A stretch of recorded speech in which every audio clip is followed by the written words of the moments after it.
Lo que estoy a punto de contar es una historia verídica. Los nombres han sido cambiados para proteger la identidad de los involucrados, pero los eventos son reales. Sucedió hace algunos años en un pequeño pueblo cerca de la frontera entre México y Estados Unidos. Un lugar tranquilo, rodeado de montañas y con un hermoso lago en el centro. Nadie podría imaginar que ese idílico paisaje escondería un secreto tan oscuro y aterrador. Todo comenzó una noche de tormenta. El cielo estaba negro como boca de lobo y los relámpagos iluminaban el pueblo cada pocos segundos.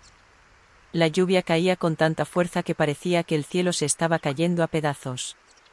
En medio de ese caos, una figura encapuchada se acercó sigilosamente a la orilla del lago. Llevaba algo envuelto en una manta. Se detuvo un momento, miró a ambos lados para asegurarse de que nadie la veía, y luego dejó el bulto en el suelo, junto al agua. Un llanto débil se escuchó por un instante, ahogado por el rugido del viento. La figura dio media vuelta y desapareció en la oscuridad. A la mañana siguiente, cuando la tormenta había pasado, un grupo de pescadores se dirigió al lago como cada día. El viejo Pedro, que llevaba más de 50 años pescando en esas aguas, fue el primero en verlo. Flotando cerca de la orilla, envuelto en una manta empapada, estaba el cuerpo de un bebé. Una niña recién nacida. «Virgen Santa», exclamó Pedro, persignándose. «Vengan todos, rápido». Los otros pescadores se acercaron corriendo. La conmoción fue inmediata. Llamaron a la policía y pronto todo el pueblo se enteró de la tragedia. ¿Quién podría haber hecho algo así? ¿Cómo alguien era capaz de abandonar a una criatura inocente de esa manera? La investigación no llegó a ninguna parte. Nadie vio nada, nadie sabía nada. El caso se archivó y la pequeña fue enterrada en el cementerio local. Una lápida sin nombre, solo con la fecha en que fue encontrada. Pero eso no fue el final de la historia. Oh, no. Fue solo el comienzo. Pasaron los años y la gente comenzó a notar cosas extrañas alrededor del lago. Al principio eran detalles pequeños, fáciles de ignorar. Una sensación de frío repentino en una noche cálida. El sonido de un llanto lejano cuando no había niños cerca. Sombras moviéndose en la orilla cuando no soplaba el viento. María, la dueña de la panadería, fue la primera en verla.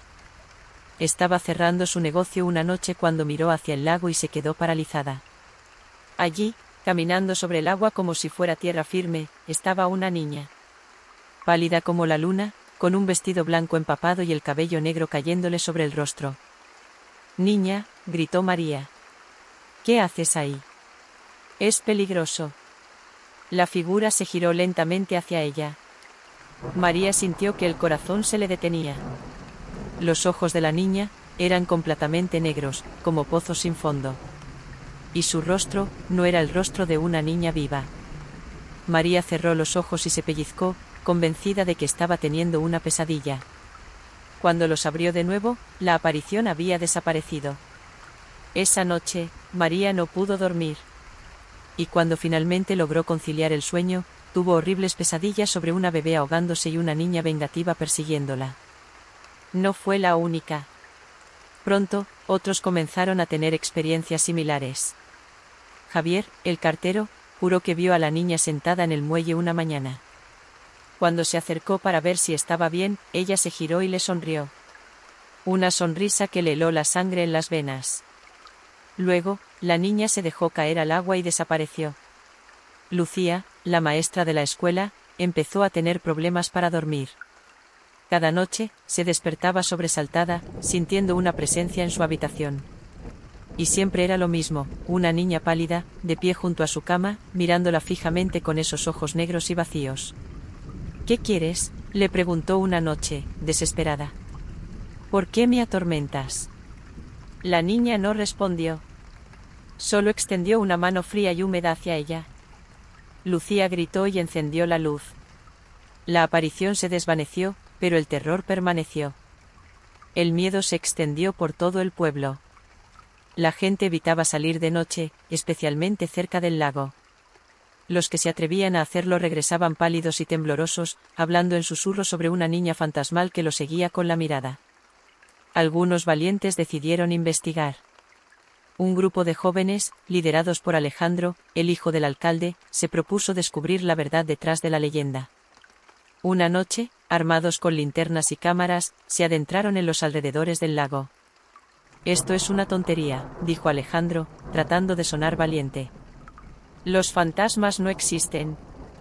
Pero a medida que avanzaban, el ambiente se volvía más y más opresivo. El aire se enfrió de repente, y una niebla espesa comenzó a levantarse sobre el agua. Las linternas parpadearon y se apagaron. «¿Qué está pasando?», preguntó Sara, una de las chicas del grupo, con voz temblorosa. Nadie respondió. En el silencio, pudieron escuchar claramente el sonido de pasos acercándose. Pasos pequeños, como los de un niño. Y luego, una risa. Una risa infantil que les heló la sangre. «Corran», gritó alguien. El grupo se dispersó en pánico. Corrieron en diferentes direcciones, tropezando en la oscuridad. Alejandro sintió que algo frío le rozaba la espalda y gritó. Cuando llegó a su casa, estaba pálido y temblando. No pudo hablar durante días. De los 5 jóvenes que fueron esa noche, solo 4 regresaron. Sara nunca apareció. La buscaron durante semanas, pero fue como si la tierra se la hubiera tragado. O como si el lago se la hubiera llevado. El terror se apoderó del pueblo. Nadie se atrevía a acercarse al lago después del anochecer. Los que vivían cerca reportaban escuchar llantos y risas infantiles en medio de la noche.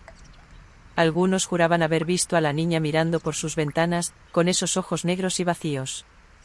Fue entonces cuando encontré el diario. Estaba limpiando el ático de la casa de mi abuela cuando lo vi. Un viejo cuaderno de cuero, escondido en el fondo de un baúl. Al abrirlo, sentí un escalofrío recorrer mi espalda. Era el diario de mi bisabuela, escrito hace más de 80 años. Con manos temblorosas, comencé a leer. Las primeras páginas hablaban de la vida cotidiana en el pueblo, pero luego llegué a una entrada que me dejó sin aliento. Hoy lo hicimos. Que Dios nos perdone, pero no teníamos opción. El ritual requería un sacrificio puro, y ¿qué más puro que un recién nacido? La niña lloró cuando la sumergimos en el lago, pero pronto se cayó. Las aguas se volvieron negras por un momento, y luego todo terminó. El pacto está sellado. La sequía terminará y nuestras cosechas florecerán. Pero el precio es demasiado alto. Puedo sentir que hemos despertado algo terrible. Que Dios se apiade de nuestras almas. Cerré el diario de golpe, horrorizado. No podía ser cierto. ¿Mi propia familia, habían sacrificado a una bebé inocente? ¿Era esta la razón por la que el espíritu de la niña no descansaba? Decidí que tenía que hacer algo. Tenía que encontrar una manera de poner fin a esta maldición. Comencé a investigar, a buscar rituales de purificación, formas de liberar almas atrapadas. Pasé noches en vela, leyendo libros antiguos y consultando a personas que decían saber sobre lo sobrenatural. Pero cuanto más me acercaba a la verdad, más sentía que algo me observaba. Comencé a tener pesadillas horribles. Soñaba con una niña ahogándose, con manos pequeñas y frías agarrándome, arrastrándome hacia las profundidades del lago. Una noche, desperté sobresaltado. Había alguien en mi habitación. Allí, al pie de mi cama, estaba ella. La niña del lago. Su cabello negro goteaba agua sobre el suelo, y sus ojos me miraban fijamente, llenos de una tristeza y una rabia infinitas. Lo siento, susurré, con lágrimas en los ojos. Lo siento tanto. Ella no dijo nada. Solo extendió su mano hacia mí, como invitándome a ir con ella. Y ahora, mientras escribo estas últimas líneas, puedo sentir que mi tiempo se acaba. El aire a mi alrededor se ha vuelto frío, y puedo escuchar el sonido del agua goteando en el suelo. Sé que cuando levante la vista de este papel, ella estará aquí. No sé qué pasará conmigo. No sé si alguien encontrará alguna vez estas palabras. Pero si lo haces, si estás leyendo esto, ten cuidado. No te acerques al lago después del anochecer. No mires demasiado tiempo el agua. Y si alguna vez ves a una niña pálida con un vestido blanco, corre. Corre y no mires atrás. Porque ella está aquí. Está justo detrás de mí. ¿Y puedo sentir sus manos frías en mí? Les voy a contar una historia que me pasó hace unos años. No me crean si no quieren, pero les juro por lo más sagrado que cada palabra es cierta. Cambiaré algunos nombres para proteger a los involucrados, pero los hechos ocurrieron tal como los relato. Llevo más de 30 años manejando camiones por estas carreteras y nunca, ni en mis peores pesadillas, imaginé que viviría algo así. Era una noche como cualquier otra. Yo iba conduciendo mi camión por la ruta 45, esa que cruza el desierto de Chihuahua. El cielo estaba despejado y la luna llena iluminaba el camino. No había ni un alma en la carretera, solo yo y mi fiel compañero de viaje, mi viejo Kenworth del 98.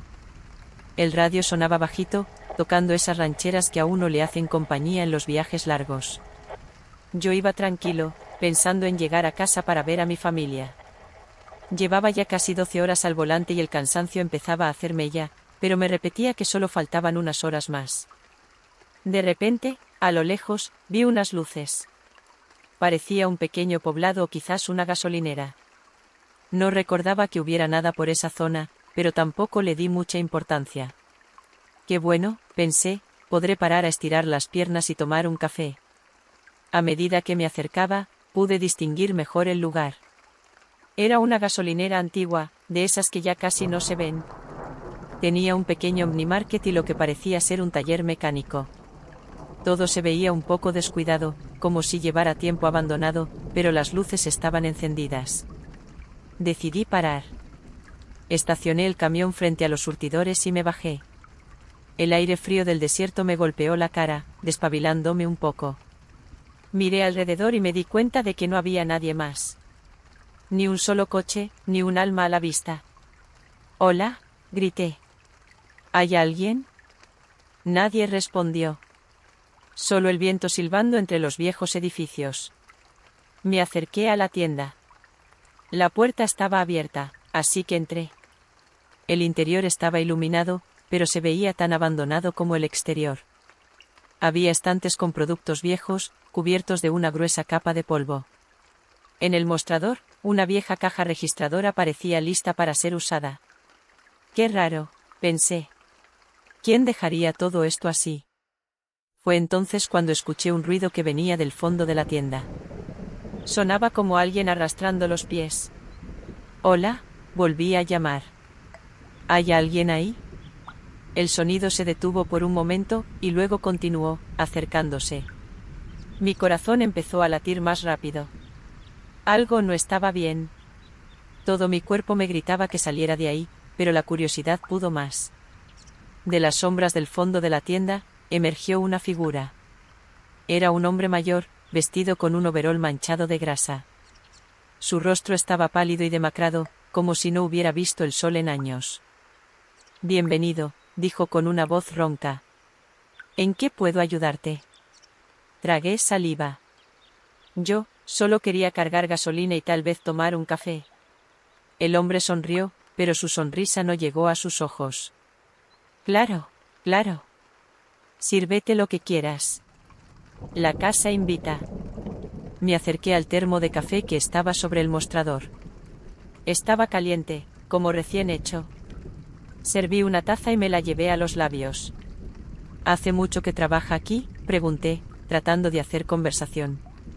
El hombre me miró fijamente. «Oh, mucho tiempo. Más del que puedas imaginar». Había algo en su mirada que me ponía los pelos de punta.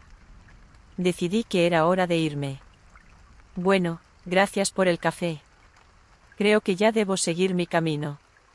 «¿Tan pronto?», dijo el hombre, acercándose. «Pero si acabas de llegar. ¿Por qué no te quedas un rato más? Hace tanto que no tenemos visitas». Retrocedí hacia la puerta. «No, de verdad, tengo que irme. Gracias por todo». Salí rápidamente de la tienda y me dirigí a mi camión. Mientras caminaba, sentí que alguien me observaba. Me giré y vi al hombre parado en la puerta de la tienda, mirándome fijamente. Subí al camión y arranqué lo más rápido que pude. En el espejo retrovisor, vi cómo la gasolinera se perdía en la distancia. Respiré aliviado. Pero mi alivio duró poco. Unos kilómetros más adelante, vi algo que me heló la sangre. A lo lejos, brillando en la oscuridad, estaban las luces de la misma gasolinera. No puede ser, murmuré. Es imposible. Aceleré, decidido a pasar de largo. Pero a medida que me acercaba, vi algo que me hizo frenar en seco. En medio de la carretera, había un hombre.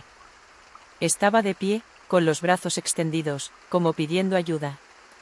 Me acerqué lentamente. El hombre no se movía. Cuando estuve lo suficientemente cerca, pude ver su rostro. Era el mismo hombre de la tienda, pero ahora su expresión era de puro terror. De repente, el hombre se prendió fuego. Las llamas lo envolvieron en segundos, pero él no gritaba. Solo me miraba, con esos ojos llenos de una tristeza infinita. Grité y giré el volante bruscamente. El camión se salió de la carretera y rodó por el terraplén. Lo último que recuerdo antes de perder el conocimiento es el rostro del hombre en llamas, grabado a fuego en mi mente. Desperté en el hospital 3 días después. Me dijeron que unos automovilistas me habían encontrado en mi camión volcado a un lado de la carretera. No había señales de ninguna gasolinera, ni de ningún hombre quemado. Nadie me creyó cuando conté mi historia. Dijeron que debí quedarme dormido al volante y tener una pesadilla. Pero yo sé lo que vi. Desde entonces, no he vuelto a conducir de noche. Y cada vez que paso por esa carretera, miro nerviosamente a los lados, temiendo ver esas luces en la distancia. Porque sé que está ahí, esperando. Y algún día, alguien más se detendrá en esa gasolinera maldita. Y quizás, esa persona no tenga tanta suerte como yo. Así que si alguna vez están conduciendo por la ruta 45 y ven una vieja gasolinera en medio de la nada, no se detengan. Sigan conduciendo, no importa lo cansados que estén. Porque lo que les espera allí es algo que ningún ser humano debería experimentar. Y si ven a un hombre en llamas en medio de la carretera, bueno, que Dios los ampare. Porque yo no pude salvarlo, y esa culpa me perseguirá hasta el día de mi muerte. El camionero hace una pausa, sus manos apretando con fuerza el volante. Su mirada se pierde en la carretera oscura frente a él.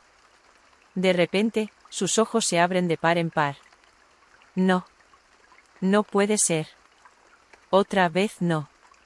A lo lejos, en la oscuridad, unas luces tenues comienzan a brillar. El camionero acelera, su respiración se vuelve agitada. No voy a parar. Esta vez no.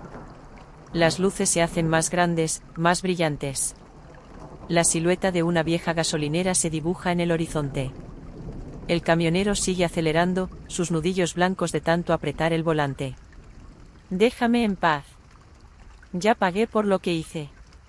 De repente, en medio de la carretera, aparece una figura. Un hombre con los brazos extendidos. El camionero grita.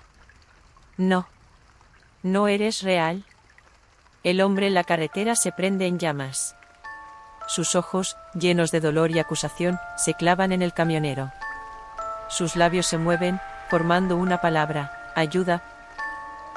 El camionero, con lágrimas en los ojos y el rostro desencajado por el terror, grita una última vez. Lo siento. Lo siento tanto. El camión embiste contra la figura en llamas. Se escucha un crujido horrible, el sonido de metal retorciéndose. Luego, silencio. Solo el viento del desierto, soplando sobre los restos humeantes de un accidente en una carretera que, al amanecer, no mostrará señales de lo ocurrido. Y en la distancia, las luces de una vieja gasolinera parpadean una vez más antes de desvanecerse en la noche, esperando a su próxima víctima. Les voy a contar una historia que sucedió hace unos años en un campamento de verano. Cambiaré algunos nombres para proteger la identidad de los involucrados, pero les aseguro que cada palabra es cierta. Yo era instructor en ese campamento, encargado de cuidar a un grupo de 8 niños. Nunca imaginé que esas vacaciones se convertirían en una pesadilla que nos perseguiría para siempre. Todo comenzó una noche cuando decidimos contar historias de terror alrededor de la fogata. Los niños estaban emocionados, sus rostros iluminados por el fuego mientras compartían leyendas urbanas y cuentos de fantasmas.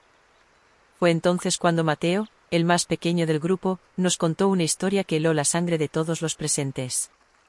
Mi abuelo solía trabajar en una fábrica de juguetes, comenzó Mateo con voz temblorosa. Siempre nos contaba historias sobre su trabajo, pero había una que solo nos contó una vez, y después de eso, nunca volvió a mencionarla. Los otros niños se acercaron más, intrigados. Yo mismo me incliné hacia adelante, curioso por lo que Mateo iba a contar. Según mi abuelo, hace muchos años, hubo un accidente terrible en la fábrica. Un hombre, uno de los trabajadores más dedicados, quedó atrapado en una de las máquinas. Mateo hizo una pausa, mirando nerviosamente a su alrededor antes de continuar. La máquina lo aplastó, deformando su cuerpo de una manera horrible. Sus brazos se volvieron largos, delgados y pálidos como ramas de árbol en invierno. Y su cabeza, oh Dios, su cabeza quedó al revés, con los ojos mirando hacia atrás y párpados enormes y deformes. Un escalofrío recorrió el grupo. Incluso yo, un adulto, sentí un nudo en el estómago. El hombre no sobrevivió, continuó Mateo. Pero mi abuelo decía que eso no fue el final.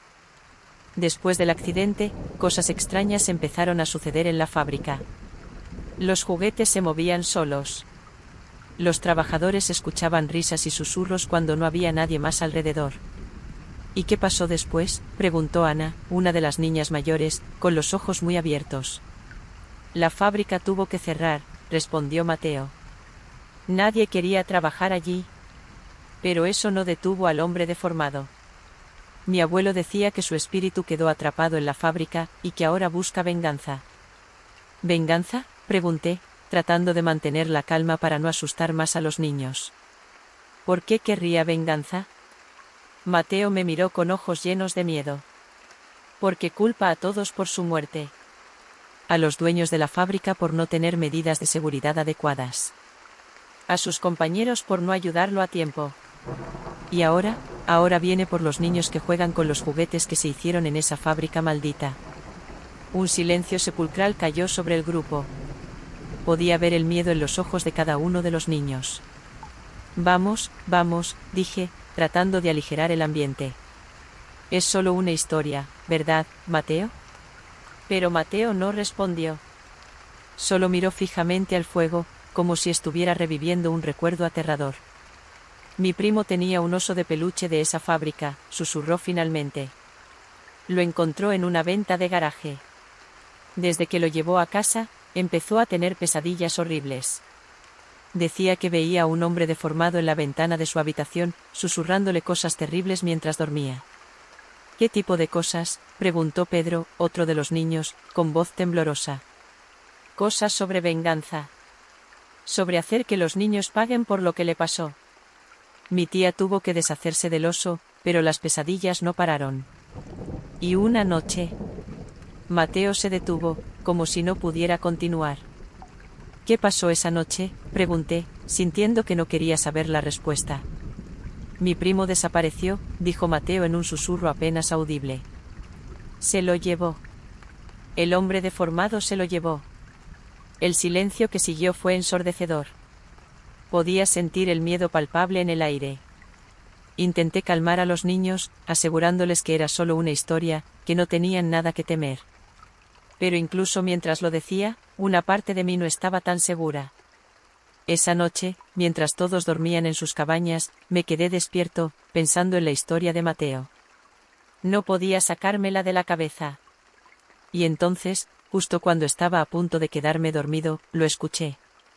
Un susurro, tan bajo que al principio pensé que lo había imaginado. Venganza, venganza. Me levanté de un salto, mirando frenéticamente alrededor de la cabaña. No había nadie más que los niños durmiendo. Pero el susurro continuó, cada vez más fuerte. Venganza. Venganza. Y entonces lo vi. En la ventana, una figura pálida y deformada, con brazos largos y delgados, y una cabeza que parecía estar al revés. Sus ojos, grandes y deformes, me miraban fijamente. Grité, despertando a todos los niños. Cuando volvimos a mirar, la figura había desaparecido. Pero el daño ya estaba hecho. El terror se había apoderado del campamento. Los días siguientes fueron una pesadilla. Los niños se negaban a dormir solos. Objetos se movían inexplicablemente. Y por las noches, todos juraban escuchar susurros y risas siniestras. Intenté mantener la calma, convencer a todos de que era solo su imaginación jugándoles una mala pasada. Pero cada noche, la presencia se hacía más fuerte, más real.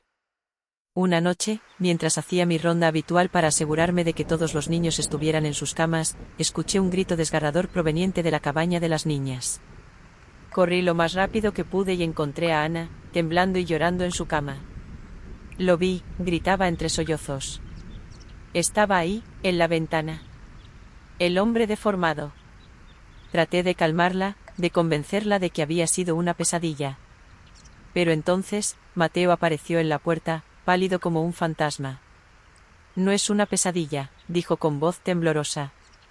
Es real. Y viene por nosotros. Los días siguientes fueron un torbellino de terror y confusión. Los padres empezaron a llegar, alarmados por las llamadas frenéticas de sus hijos. Uno por uno, los niños fueron abandonando el campamento, hasta que solo quedamos Mateo y yo. La última noche, mientras empacábamos para irnos al día siguiente, Mateo me miró con ojos llenos de miedo y dijo, «No va a dejarnos ir, ¿verdad?». Antes de que pudiera responder, las luces se apagaron. En la oscuridad, escuchamos el sonido de pasos arrastrándose, acercándose cada vez más. Y entonces, en la ventana, lo vimos. El hombre deformado, con sus brazos largos y pálidos, su cabeza al revés, sus ojos enormes y deformes mirándonos fijamente. «Venganza», susurró con una voz que parecía salir de ultratumba. «Es hora de que paguen». Lo que sucedió después es borroso en mi memoria. Recuerdo gritos, sombras moviéndose en la oscuridad, y esos ojos, esos terribles ojos que nos miraban con odio y sed de venganza. Cuando desperté, estaba en un hospital. Me dijeron que me habían encontrado inconsciente en el campamento, junto con Mateo. El campamento había sido cerrado indefinidamente debido a circunstancias inexplicables. Han pasado años desde entonces, pero las pesadillas no han cesado. Cada noche, veo esos ojos, escucho esa voz susurrando, venganza. Y cada vez que veo un juguete viejo en una venta de garaje, siento un escalofrío recorrer mi espalda. Porque sé que él sigue ahí fuera. Esperando. Buscando más niños para alimentar su sed de venganza. Y temo que algún día, finalmente nos encuentre a Mateo y a mí para terminar lo que comenzó en ese campamento maldito. Así que les advierto, tengan cuidado con los juguetes viejos. Nunca saben qué horrores pueden traer a sus hogares. Y si alguna noche escuchan un susurro o ven una figura deformada en su ventana, corran. Corran y no miren atrás. Porque el hombre deformado de la fábrica de juguetes podría estar viniendo por ustedes. Les voy a contar una historia que me pasó hace muchos años, cuando era un niño. Cambiaré algunos nombres para proteger a los involucrados, pero les aseguro que cada palabra es verdad. Todavía hoy, después de tanto tiempo, me despierto en medio de la noche, sudando frío, con la imagen de ese espantapájaros en llamas grabada en mi mente. Éramos un grupo de amigos reunidos al borde de la carretera, esperando que nos recogieran después de una fiesta. La noche era oscura y fría, y para pasar el tiempo, comenzamos a contar historias de terror. Cuando llegó mi turno, respiré hondo y comencé. Todo empezó en una pequeña granja a las afueras de un pueblo cuyo nombre prefiero no mencionar. Ahí vivía un niño, lo llamaremos Miguel, con su familia. Era un chico normal, como cualquiera de nosotros, le encantaba jugar en los campos y cuidar de los animales de la granja. Un día, mientras exploraba un viejo granero en la propiedad, Miguel encontró algo que cambiaría su vida para siempre, un libro antiguo, cubierto de polvo y telarañas. La portada estaba desgastada, pero aún se podía leer el título, Grimorio de hechizos y conjuros oscuros. Miguel, con la curiosidad propia de un niño, no pudo resistirse a abrirlo. Las páginas estaban amarillentas y frágiles, llenas de símbolos extraños y palabras en un idioma que no entendía. Pero había una sección que parecía estar en español, y comenzó a leer en voz alta. Yo, que busco el poder de las llamas eternas, invoco al espíritu del fuego inextinguible. Que mi carne se convierta en paja y mi sangre en aceite ardiente. Que mi alma se funda con las llamas y mi existencia se vuelva eterna en el ardor infinito. Miguel no entendía lo que significaban esas palabras, pero le parecieron divertidas y siguió leyendo. De repente, sintió un calor intenso recorriendo su cuerpo. Intentó soltar el libro, pero sus manos parecían pegadas a las páginas. El calor se volvió insoportable, y Miguel gritó, pero nadie lo escuchó. Cuando sus padres lo encontraron horas después, el granero estaba intacto, pero no había rastro de Miguel. En su lugar, en medio del granero, había un espantapájaros. Pero no era un espantapájaros normal. Este estaba envuelto en llamas, llamas que ardían sin consumirlo. Los padres de Miguel, aterrados, intentaron apagar el fuego, pero nada funcionaba. El agua se evaporaba antes de tocarlo, la tierra no sofocaba las llamas. Y lo más aterrador, el espantapájaros parecía mirarlos, con ojos que brillaban entre las llamas. Esa noche, los gritos despertaron a toda la familia. La madre de Miguel había desaparecido. El padre la buscó por toda la casa, gritando su nombre, hasta que miró por la ventana y vio algo que lo dejó helado. El espantapájaros en llamas estaba en medio del campo de maíz, y a su lado, una figura que parecía ser su esposa, envuelta en un resplandor fantasmal. El padre corrió hacia el campo, desesperado por salvar a su esposa. Pero cuando llegó, solo encontró al espantapájaros. Las llamas parecían reírse de él, danzando en la noche. Enloquecido por el dolor y la desesperación, el padre intentó destruir al espantapájaros. Tomó un hacha y comenzó a golpearlo con todas sus fuerzas. Pero con cada golpe, las llamas crecían más y más. Finalmente, el fuego lo envolvió, y sus gritos de agonía resonaron por todo el valle. A la mañana siguiente, los vecinos encontraron la granja desierta. No había rastro de la familia, solo un espantapájaros en llamas en medio del campo, rodeado de cenizas. Desde entonces, la leyenda del espantapájaros de fuego se ha extendido por toda la región. Los granjeros hablan de incendios misteriosos que devoran sus cosechas en cuestión de minutos. Los niños tienen pesadillas con una figura ardiente que los persigue por campos interminables de maíz seco. Esa noche, los gritos despertaron a toda la familia. La madre de Miguel había desaparecido. El padre la buscó por toda la casa, gritando su nombre, hasta que miró por la ventana y vio algo que lo dejó helado. El espantapájaros en llamas estaba en medio del campo de maíz, y a su lado, una figura que parecía ser su esposa, envuelta en un resplandor fantasmal. El padre corrió hacia el campo, desesperado por salvar a su esposa. Pero cuando llegó, solo encontró al espantapájaros. Las llamas parecían reírse de él, danzando en la noche. Enloquecido por el dolor y la desesperación, el padre intentó destruir al espantapájaros. Tomó un hacha y comenzó a golpearlo con todas sus fuerzas. Pero con cada golpe, las llamas crecían más y más. Finalmente, el fuego lo envolvió, y sus gritos de agonía resonaron por todo el valle. A la mañana siguiente, los vecinos encontraron la granja desierta. No había rastro de la familia, solo un espantapájaros en llamas en medio del campo, rodeado de cenizas. Desde entonces, la leyenda del espantapájaros de fuego se ha extendido por toda la región. Los granjeros hablan de incendios misteriosos que devoran sus cosechas en cuestión de minutos. Los niños tienen pesadillas con una figura ardiente que los persigue por campos interminables de maíz seco. Algunos valientes, o quizás locos, han intentado acercarse a la vieja granja. Dicen que por las noches se puede ver al espantapájaros moviéndose entre los campos, siempre envuelto en llamas que nunca se apagan.